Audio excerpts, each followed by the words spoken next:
సకల దేవతలకు ప్రీతికరమైనది శ్రావణ మాసం.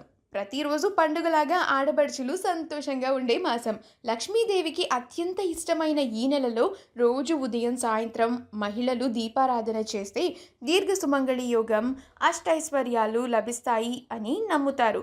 తిథులతో సంబంధం లేకుండా అష్టమి, నవమి, అమావాస్య రోజుల్లో కూడా పండుగలు పూజలు చేసే అత్యంత శుభప్రదమైన మాసం ఇదే.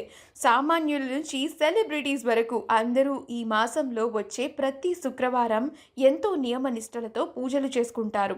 ఈరోజు శ్రావణ మాసంలోని మొదటి శుక్రవారం కావడంతో మన తెలుగు సెలబ్రిటీస్ ఎంతో ట్రెడిషనల్గా ముస్తాబయ్యి పూజలు ఇంకా స్పెషల్ ఫోటోషూట్స్ చేసుకుంటున్నారు. ఈ వీడియోలో వాటిని మనం చూసేద్దాం. ఈ వీడియో కనుక మీకు నచ్చినట్లయితే మీ అభిప్రాయాన్ని కమెంట్స్ ద్వారా మాకు తెలియజేయండి. మా ఛానల్ని సబ్స్క్రైబ్ చేయడం మర్చిపోకండి.